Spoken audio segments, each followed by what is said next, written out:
हरे कृष्णा। हरे कृष्णा समस्त भक्त का हम हार्दिक स्वागत करते हैं।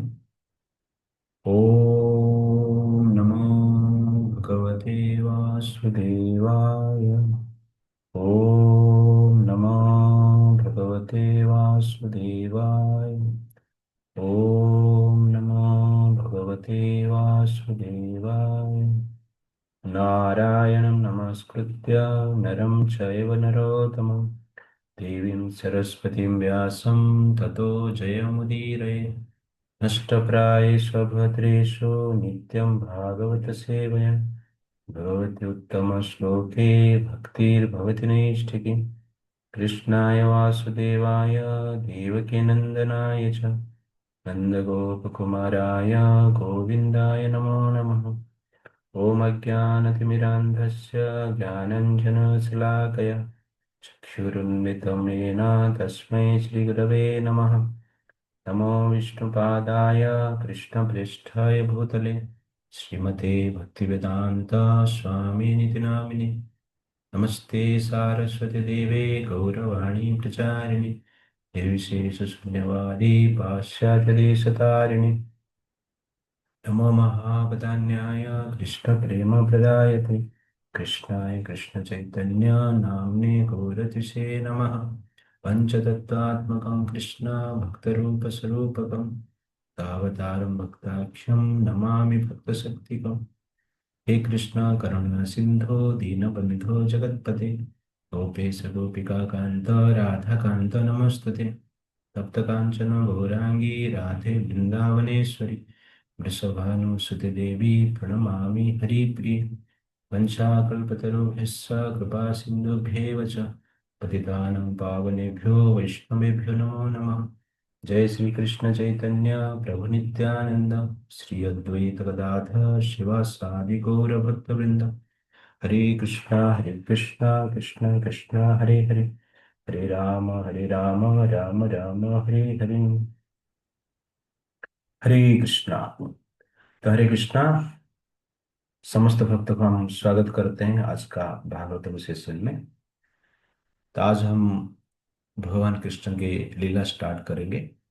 तो लास्ट दो सेशन में हमने देखा कि परीक्षित महाराज का अपियरेंस कैसे हुआ और भागवत किस प्रकार सुनने के लिए निर्णय लिए हैं। और उसके पश्चात कल हमने देखा किस प्रकार सुखदेव गोस्वामी सुखदेव गोस्वामी के अपियर हुआ है।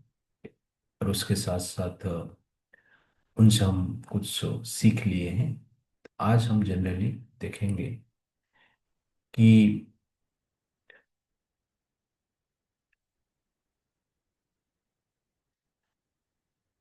तो परीक्षित महाराज 7 दिन और 7 रात कंटिन्यूअसली भागवतम सुन रहे हैं। तो सुखदेव गोस्वामी भगवान कृष्ण और उनके अनेक भक्त का लीला वर्णन करते हैं। और वर्णन करते हुए 10वां स्कंद में पहुंचते हैं जो कि हम डिस्कशन करते हैं। स्टार्टिंग से लेकर 9वां स्कंद जो है हम डिस्कशन करेंगे बाद में। बट हम पहले कृष्ण लीला डिस्कशन करें। तो 10वां स्कंद में जो पहुंचते हैं उससे पहले 9वां स्कंद में 9 कैंटो में सुखदेव गोस्वामी भगवान कृष्ण के वंश का वर्णन करते हैं, पूर्वज का वर्णन करते हैं। और वर्णन करते हुए भगवान कृष्ण का इंट्रोड्यूस करते हैं। उसके बाद 10th कैंटो शुरू होता है। तो 10th कैंटो में परीक्षित महाराज प्रश्न पूछते हैं। तो श्रीराज उवाच कथितो वंश विस्तार भवता समसूरय राज्ञां चोभय वंश्यानां चरितं परमाद्भुतम्।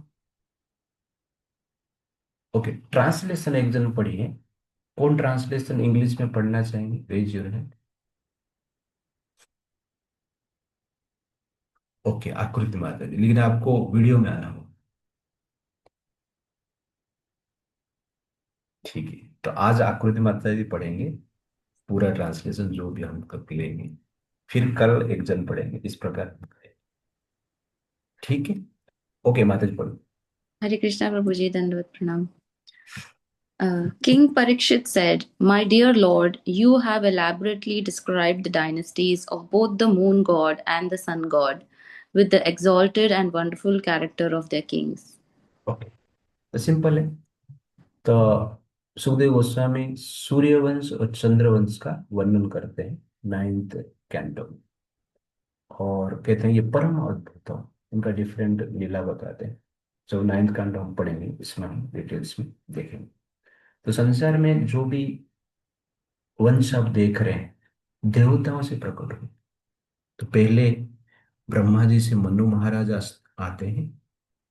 ब्रह्मा जी से मनु महाराज आते हैं, और मनु और शतरूपा दोनों मिलकर संसार में जो पॉपुलेशन है उसका ग्रोथ करते हैं। और मनु महाराज से हम लोग आए हैं, इसलिए हम हमें मनुष्य कहा जाता है। मनुष्य आए हैं इसलिए मनुष्य कहा जाता है। तो इस प्रकार संसार में देवता और मनुष्य, बाकी पशु पक्षी का जनरली जन्म होता है। और ये सब नाइन्थ कैंटो में डिटेल्स में भगवान सुखदेव गोस्वामी वर्णन करते हैं। यदोच धर्मशीलस्य नितरां मुनिसत्तमम् तत्र अंशेन अवतीर्णस्य तत्र अंशेन अवतीर्णस्य विष्णुर्वीर्याणि संसनः। ओके, आकृति माता जी। ठीक है, और कौन है पढ़ने के लिए? Raise your hand.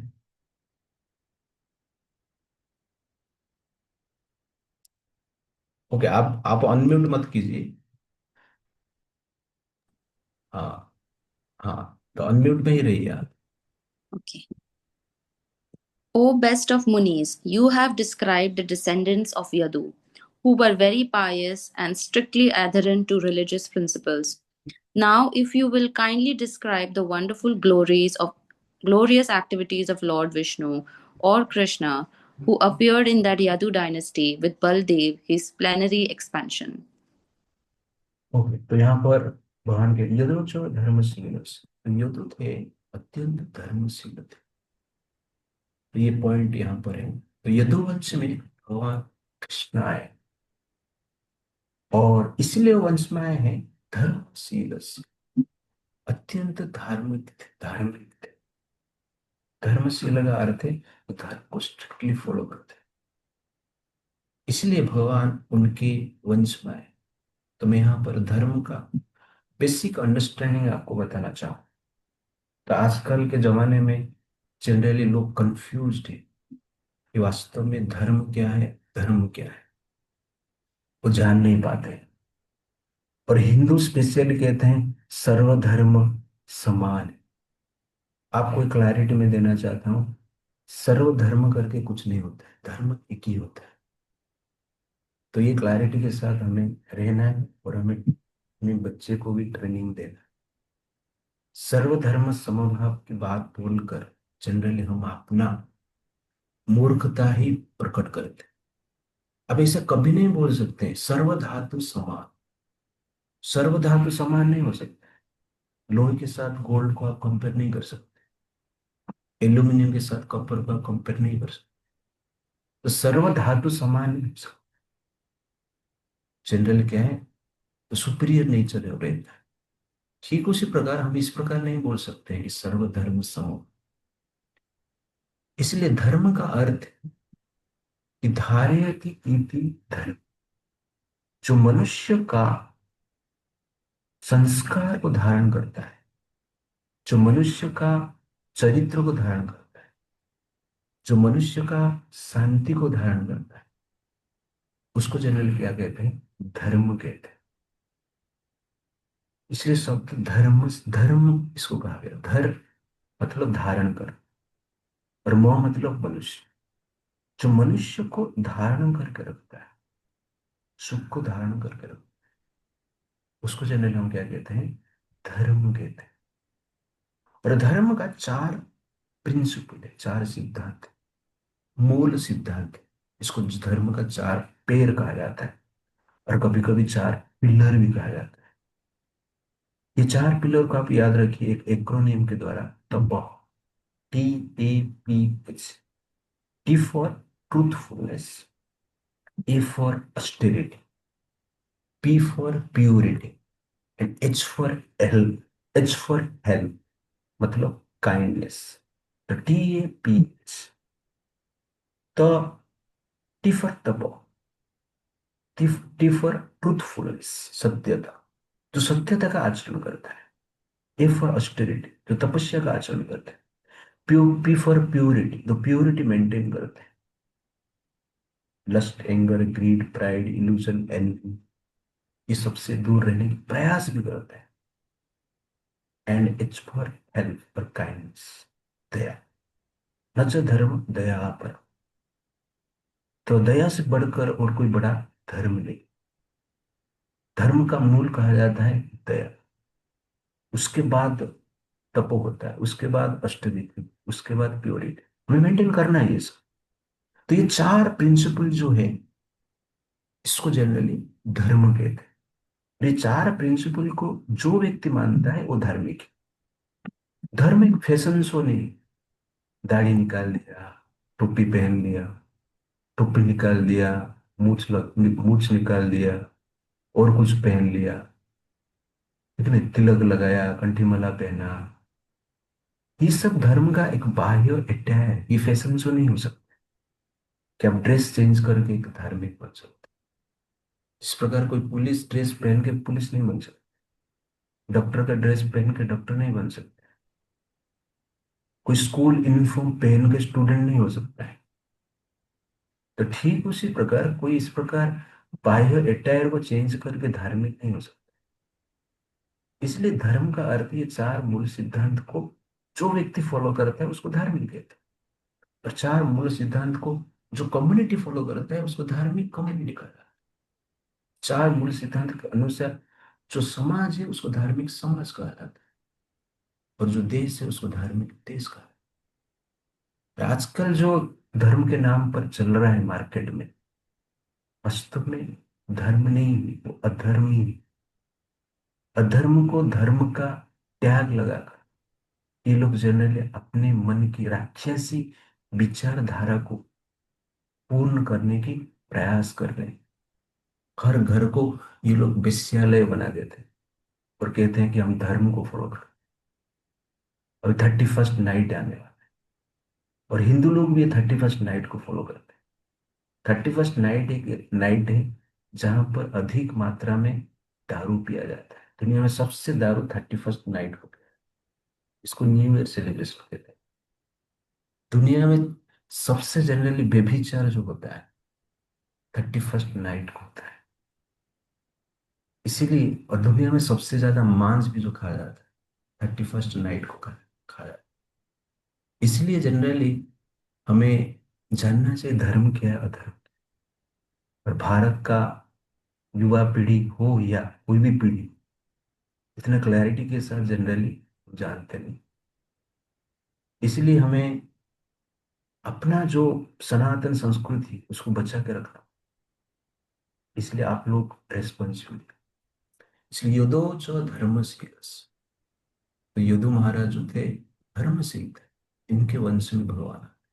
तो आपको भगवान चाहिए, और भगवान जैसे संतान चाहिए, या भगवान को फॉलो करने वाला भी संतान चाहिए, तो धर्मशील होना अत्यंत आवश्यकता है। और धर्म जो है भगवान का हृदय में निवास करते हैं, भगवान का हार्ट में वास करते हैं।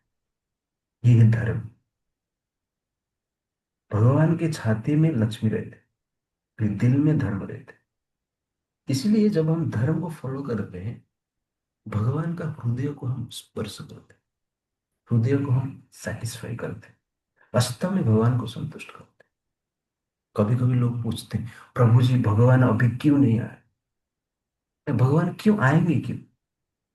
भगवान जनरली आएंगे, भगवान को पैदा करने वाला भी पिता माता होना चाहिए। तो आतंकवादी को पैदा करने वाले पिता माता संसार में ज्यादा है। तो कहने का अर्थ है हम हमें भगवान चाहिए तो भगवान को धारण करने की शक्ति तो रखने वाले माता पिता की आवश्यकता है, तब जाके संसार में भगवान है। Otherwise very difficult.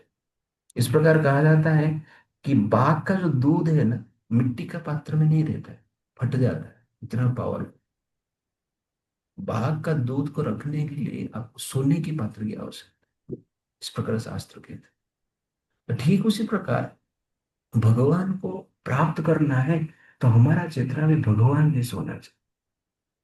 तो भगवान बेटा बनेंगे जब उनको धारण करने वाला माँ और बाप है। इसीलिए हमें भगवान को भी बुलाना है तो उतना क्वालिफाइड होना पड़ेगा। That is very very important. धर्म सीरियस। और संसार में भगवान अवतार लेते हैं। अवतीर्ण से कहा। अवतार का अर्थ है अवतरण होना। जैसे कि जैसे कि एयरप्लेन का अवतरण हुआ, ऊपर से वो नीचे आया। ऊपर भी एयरप्लेन ही था और जो नीचे आया वो भी एयरप्लेन ही। इसको अवतार कहा। ठीक उसी प्रकार जब भगवान का अवतार कहा जाता है, भगवान ऊपर से नीचे आए, वैकुंठ से धरती पर आए, गोलोक से धरती पर आए। वो शरीर चेंज नहीं करते। इस एयरप्लेन एयरप्लेन के रूप में आता है। ऐसा नहीं कि एयरप्लेन ऊपर था नीचे आके कार बन गया, इस प्रकार नहीं होता है। ठीक उसी प्रकार भगवान भी ऊपर एज इट इज भगवान रहते हैं और नीचे जब आते हैं भगवान होते हैं। इसलिए वो अवतार कहा जाता है। अवतरण हुआ है उनका। हम लोग भी ऊपर से ही आए हैं। जीवात्मा का भी जीवात्मा भी ऊपर से आया है, लेकिन हमारा अवतार नहीं हुआ है। हमारा एक्सीडेंट हो गया है। हम गिर गए। कोई छत से गिर गया है, बोल रहा है कि मेरा अवतार हुआ है, तो चले जाए। तो छत से तुम गिर गया है, एक्सीडेंट हुआ है तुम्हारा, तुमको फ्रैक्चर हो गया है, ड्रेसिंग करना पड़ेगा। वैसे ही जीवात्मा वैकुंठ से गिरा है, एक्सीडेंट हो गया है और हमारा फ्रैक्चर हो गया, चेतना फ्रैक्चर हो गया है। इसलिए भगवान ने ड्रेसिंग करके एक शरीर दिया है। इसको ही ड्रेस बोलते हैं, ये शरीर बोलते हैं, और कुछ नहीं। जैसे हॉस्पिटल में जाएंगे ना, डॉक्टर लोग ड्रेसिंग करते हैं, फ्रैक्चर होने के बाद नया रूप आता है, उसको नया अवतार बोल सकते हैं। बट यहाँ पर अवतार नहीं बोले। The point I want to say कि ये शरीर जो फ्रैक्चर, कॉन्शियसनेस फ्रैक्चर हो गया, तो उसको जनरली ड्रेसिंग किया है, डॉक्टर किया है, प्लास्टर ऑफ पेरिस से, और भगवान ने पंच महाभूत से बनाया है। तो हमारा एक्सीडेंट हुआ है। इसलिए कोई व्यक्ति जब कहता है कि मैं भगवान, तो हमें क्लैरिटी के साथ ये ध्यान रखना चाहिए कि वास्तव में जीवात्मा का क्या होता है, धरती पर एक्सीडेंटली फॉल होता है, अवतार मिलता है। अवतीर्य यदो वंशे भगवान भूत भावनः कृतवान् येन विश्वात्मा तानि नावद विस्तरतम्। इस मदद।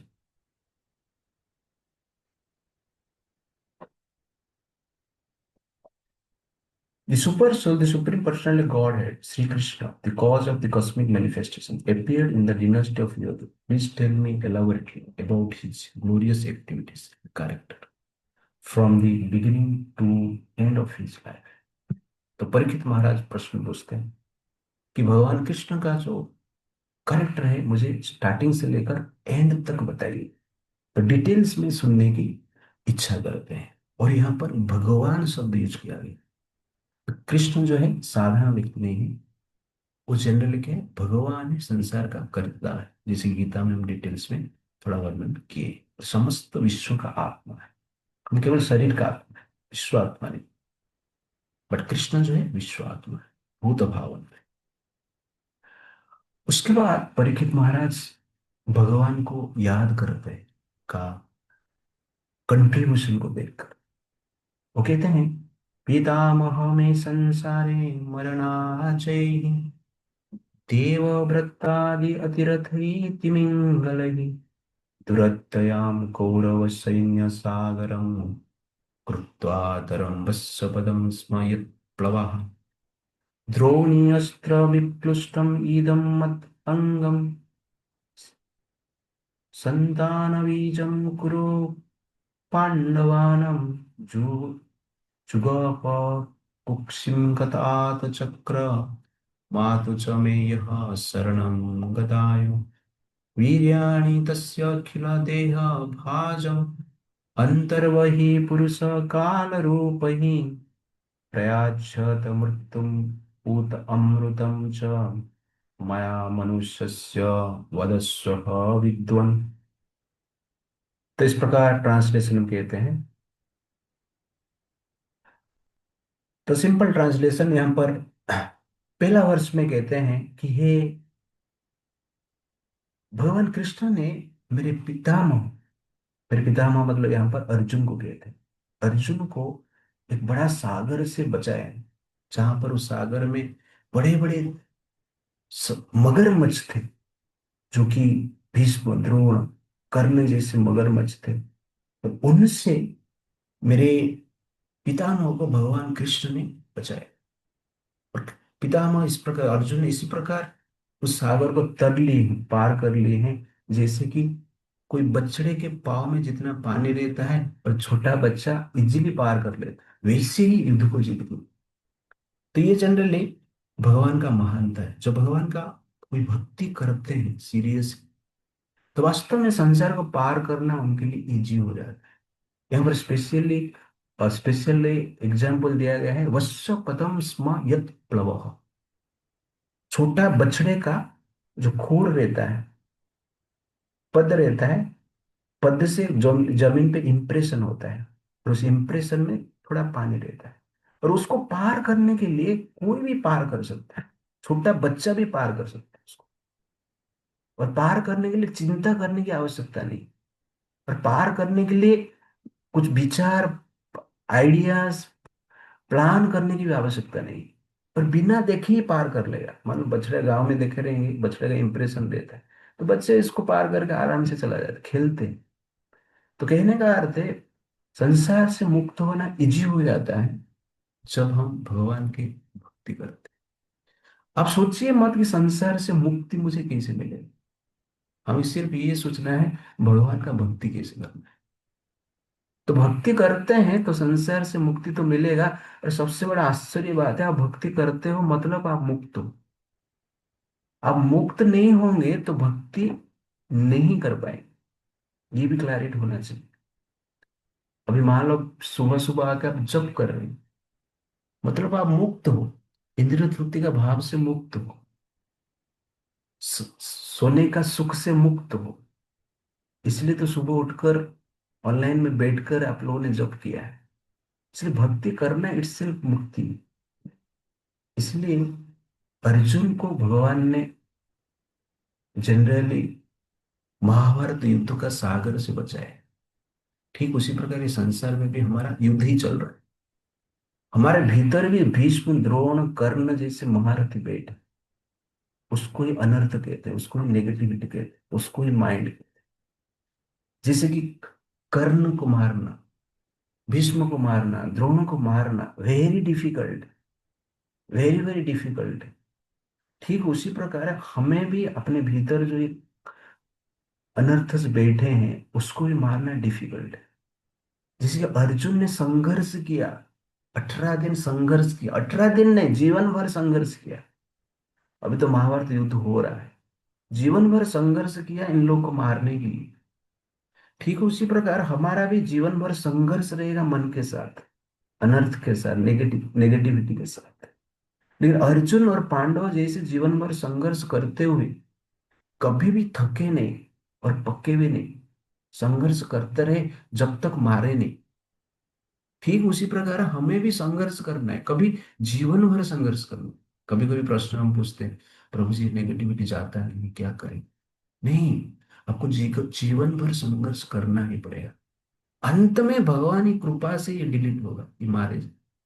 जिस प्रकार पांडवों ने जीवन भर संघर्ष किए, कभी वन में रहे, कभी इंद्रप्रस्थ में रहे, कभी युद्ध में किसको मारे, कभी युद्ध में कभी घायल भी हुए। 18 दिन का युद्ध में ऐसा नहीं कि अर्जुन मारते ही चला गया, अर्जुन भी घायल हुए, युधिष्ठिर महाराज भी घायल हुए, भीम भी घायल हुए। घायल होके फिर उठकर मारने की प्रयास, इसे बार बार घायल हुए, बार बार युद्ध किए। तो ठीक उसी प्रकार कभी भी हमारा भी संघर्ष मन के साथ, इंद्रियों के साथ चलता रहता है। और कभी ये इंद्रियों मन के द्वारा हम घायल हो सकते हैं। तो घायल होना एक अलग बात है, हार जाना एक अलग बात है। घायल होने का अर्थ क्या है? आप घायल होते हो, लेकिन फिर से शक्ति लेके युद्ध के लिए आते हो, जब तक आपके शरीर में जान। हारना मतलब क्या है? आप भाग गए युद्ध से, या युद्ध करने की इच्छा ही नहीं, दैट इज हारना है। तो मैं घायल होके युद्ध करना, ये संघर्ष है। इसलिए कभी भी नेगेटिविटी से विचलित नहीं होना। जनरली क्वेश्चन सबका रहता है, गीता में भी अनेक माता जी ने पूछा है, प्रभु जी कैसे करेंगे कंट्रोल?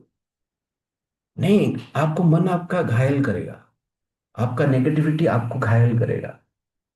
और कभी कभी हम गलत भी कर लेंगे, लेकिन हमें क्या है, फिर से उठ के मन के साथ लड़ना है, फिर से उठ के नेगेटिविटी के साथ लड़ना है। तब जाके ये युद्ध समाप्त होगा। सो जाएंगे तो काम नहीं होगा। कहीं कहीं जैसे जब करने के लिए हम आते हैं, कभी उठ नहीं पाते, कभी उठ पाते हैं कभी नहीं उठ पाते। ठीक है, कल नहीं उठ पाए, आज उठी, आज नहीं उठ पाए कल उठी। तो जीवन भर इस प्रकार की संघर्ष रहेगा, निस्तेज होना नहीं चाहिए, आशा होना चाहिए। 18 दिन का युद्ध भगवान ने किया। भगवान के पास कैपेसिटी था एक एक एक दिन में, एक क्षण में युद्ध को कंप्लीट करने की कैपेसिटी उनके पास। खाली फोकट 18 दिन क्यों लगे उन्हें? 18 दिन की आवश्यकता क्या है? भगवान जनरल बताना चाहते हैं कि आप संघर्ष करो। आपका संघर्ष को देखकर मैं आशीर्वाद देता हूं, मैं कृपा करता हूं। That is the point. तो हमारा संघर्ष मतलब हमारा डिटर्मिनेशन, हमारा इंक्लिनेशन, हमारा अट्रैक्शन टुवर्ड्स धर्म, टुवर्ड्स कृष्ण। तो ये संघर्ष की आवश्यकता है। इसलिए कभी जीवन में विचलित नहीं होना है। नेगेटिविटी के साथ, माइंड के साथ तो संघर्ष करना है, उसके साथ साथ क्या है, बाह्य जो शत्रु है उनके साथ भी संघर्ष करना है। तो अंदर की शत्रु, बाहर की शत्रु के साथ संघर्ष करते हुए अपना कर्तव्य को करना अंत तक। तो इसलिए कुरुक्षेत्र का युद्ध 18 दिन तक चला। वास्तव में युद्ध 18 दिन तक नहीं चला। पांडवों के लिए युद्ध जनरली 100 ईयर तक चला। अंत में कुरुक्षेत्र में युद्ध 18 दिन में हुआ, लेकिन पांडवों के लिए जो संघर्ष है मोर देन 100 ईयर तक चला। 100 ईयर तक वो संघर्ष कर रहे हैं कौरव के साथ। ठीक उसी प्रकार हमें भी अपना नेगेटिविटी के साथ संघर्ष करना है। कभी विचलित नहीं होना है, कभी भी आशा को नहीं छोड़नी। ये आशा अत्यंत आवश्यकता है स्पिरिचुअल लाइफ पे। इस श्रद्धा को कभी टूटने नहीं देना है, क्योंकि इस श्रद्धा को तोड़ने के लिए, नष्ट करने के लिए ही नेगेटिविटी कार्य करते हैं, अनर्थ कार्य करता है, माइंड कार्य। लेकिन जब हम कंटिन्यूअसली कार्य करते हैं, तो युद्ध में मान लो करते करते मर ही गए, सफल नहीं हुए, तो भी भगवान क्या कहते हैं, वो व्यक्ति मेरे पास आता है, क्योंकि संघर्ष करते हुए आपने शरीर को त्याग किया। इसलिए यहाँ पर अर्जुन कहते हैं कि अर्जुन, यहाँ पर परीक्षित महाराज कहते हैं कि मेरे पितामह अर्जुन को भगवान कृष्ण ने बड़े बड़े मगरमच्छ से बचा लिया। मगरमच्छ के साथ लड़ाई करना असंभव जैसे, और सागर को पार करना भी असंभव जैसे। तो मगरमच्छ को मारना भी इतना आसान नहीं, मनुष्य मार नहीं सकता है अपने हाथ से, हायर पावर ही चाहिए। तो ठीक उसी प्रकार हमें भी क्या करना चाहिए, कि विश्वास के साथ, श्रद्धा के साथ कार्य करना चाहिए। और उसके साथ साथ वो कहते हैं परीक्षित महाराज कि मुझे भी मारने के लिए प्रयास किया गया, लेकिन भगवान कृष्ण ने मुझे भी बचाए माँ के गर्भ में। इसीलिए इस प्रकार जो भगवान है, उनके लीला के बारे में मैं कुछ सुनना चाहता हूँ। आप मुझे बताइए। और भगवान की कथा सुनना ही वास्तव में क्या है, प्रोटेक्शन है।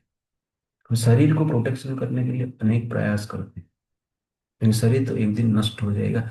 अब कितना भी अच्छी तरह से प्रोटेक्शन कीजिए, नष्ट ही हो जाएगा। बहुत सारे लोग हैं जो कि अमर बनना चाहते हैं। कोई तो अमेरिका में एक है, ब्रियान कुछ तो है करके, वो अमर बनना चाहता है। और हर साल जनरली क्या करता है वो, अपना शरीर के लिए 17 करोड़ खर्चा करो, 17 करोड़ खर्चा करो। और इस प्रकार कहा जाता है कि पूरा भारत में इसका रिसर्च करने के लिए जनरली 17,000 करोड़ से ज्यादा खर्चा हो रहा है, इस प्रकार कहा जाता है। तो इस प्रकार मृत्यु से बचने के लिए लोग प्रयास करते हैं। वास्तव में ये सब क्या है, फुलिशनेस है, चाइल्ड।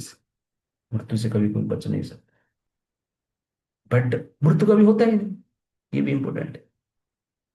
ये क्लैरिटी हमारा होना चाहिए। हम बचने की प्रयास करते हैं, मृत्यु से हम कैसे बचेंगे। हम कहते हैं मृत्यु होता ही नहीं, बचने की बात आया कहाँ से। तो शरीर है तो नष्ट होगा। तो कपड़े को आप कभी भी अमर नहीं बना सकते। कपड़े तो नष्ट होगा ही होगा समय के प्रभाव से, शरीर तो नष्ट होगा ही होगा। लेकिन आत्मा का प्रोटेक्शन को प्रायोरिटी देना चाहिए। शरीर का प्रोटेक्शन को प्रायोरिटी देंगे तो शरीर तो नष्ट होगा, शरीर के लिए इतना इन्वेस्टमेंट हम कर रहे हैं, लेकिन ये शरीर नष्ट हो जाएगा समय के प्रभाव से। लेकिन आत्मा के लिए हम इन्वेस्टमेंट क्या करें, रियल इन्वेस्टमेंट एग्जैक्टली आत्मा के लिए, दैट इज धर्मशीलस्य। तो धर्म को जो फॉलो करते हैं, वास्तव में हम आत्मा के लिए इन्वेस्ट हो जाते हैं। और भोग के लिए जो खर्चा करते हैं, वास्तव में हम क्या करते हैं, पैसा गटर में फेंकते हैं और कुछ नहीं। इसलिए धर्म के अनुसार भोग करना है, भोग करना प्रॉब्लम नहीं। ये धर्म के अनुसार जो भोग करते हैं, वो भोग आपको भगवान की ओर लेकर जाता है। ये धर्म के विरुद्ध में जो हम भोग करते हैं, वो भोग हमें जनरल नरक की ओर लेकर जाता है। तो इस प्रकार परीक्षित महाराज भगवान कृष्ण के गुणगान करते हैं और कहते हैं मुझे उनका लीला सुनना है। आगे क्या कहते हैं हम देखेंगे कल। हरे कृष्णा।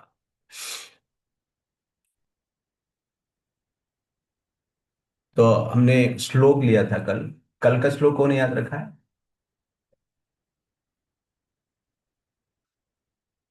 कोई बोलना चाहेगा?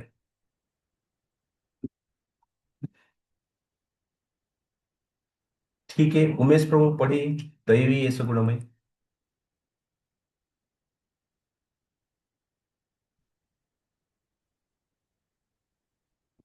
अनम्यूट कीजिए।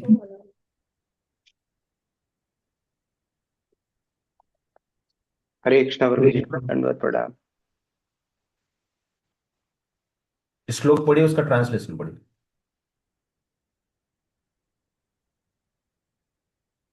ये जो ये जो आ रहा है प्रभु जी,